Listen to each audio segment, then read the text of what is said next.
It seems unnoticeable, as sometimes we have at least known a friend or acquaintance that always comes with their significant positive quotes. But do you ever think of a friend that talks like this?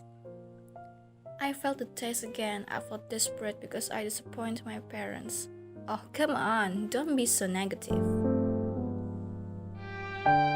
When your friend delivers good quotes, you might think that it could cheer you up, as they don't want you to feel unhappy or guilty for yourselves. But when you feel irritated of how they didn't validate your feeling and share it all with all positive things, that's how you know there's a hint of toxic positivity inside your friend's unconsciousness. People like this are sometimes clueless about the other's feeling as they tend to prefer act blind for this negativeness. Is it dangerous? Since when positivity can cause harms? Do you feel irritated when your friend insisting positive vibes on you when you need to vent? Or is it you that keeps telling your friend everything will be fine? As a human being, we have both black and white sides and emotions. We may feel happy, sad, angry, depending on what we face. The positive emotions, such as happy, proud, satisfied, are the most desirable emotions. We always hope that day after day we can still feel happy for whatever happens, whatever reasons. Many people's dream is to reach a settled happiness in their own beliefs. However, life doesn't always give humans certain good things.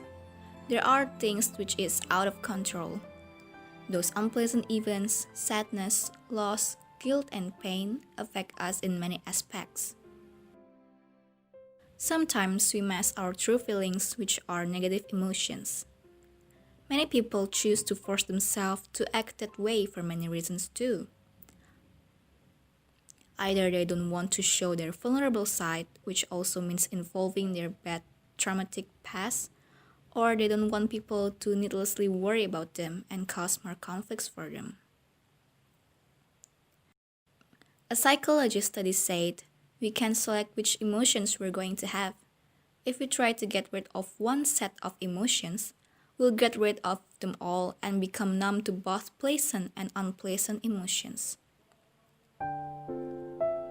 If you try to get rid of bad emotions, you damage your whole internal world. There are significant impacts of not admitting and being in denial about negative emotions. Negative emotions communicate to us that we need to be aware of what's going on around us, that there may be a threat or a lack or a concern of some kind. Being suppressed by the need to keep our heads up and put a happy mask on every day only causes more and more sufferings as we cannot fully be at home with our true feelings. If this case continues to happen for a long period of time, we may lose our identity as a free human being. We also begin to lack empathy because we don't want to see or hear any unpleasant things, whether it's bad for ourselves or for others. Other people also might see us as a careless goody two-shoes that expect life would be like what we hope to be. More worse, we lose track of our nature. These cases could somehow lead to depression, anxiety, and a low amount of self-esteem as we begin to think, is this how we really see the world? After all, we can't deny that we got tired of faking all of our emotions. And we begin to worry if our friends are taking our positive support genuinely or not, because we even didn't have the talk to tolerate their feelings. So, can we get out from the deep waters? And how precisely? The best way to avoid being a person who doesn't acknowledge other people's negative emotions is to first acknowledge your own. Toxic positivity starts at home.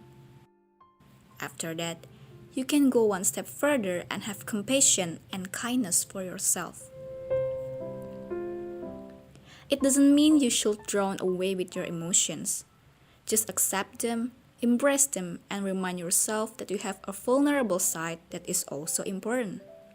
You have both strong side and vulnerable side and those are parts of your life. It's just like raising two kids. It won't go perfectly well if you just give attention and affection to only one of them. You also can write a journal to keep track of the emotions to help you remember your heart's needs. We ought to accept all kinds of our emotions as it is part of our lives, even the negative ones. We can always give positive feedbacks and support to our loved ones to keep their spirit up. But when it is used to cover up or silence the human experience, we know now that it is toxic. It hurts ourselves and the people we love by insisting on this mindset. Instead, aim for balance and acceptance of both good and bad emotions rather than all or nothing thinking. So, from now on, change your just be happy with this is hard. You have done hard things before, and I believe that you didn't come this far by giving up, don't you?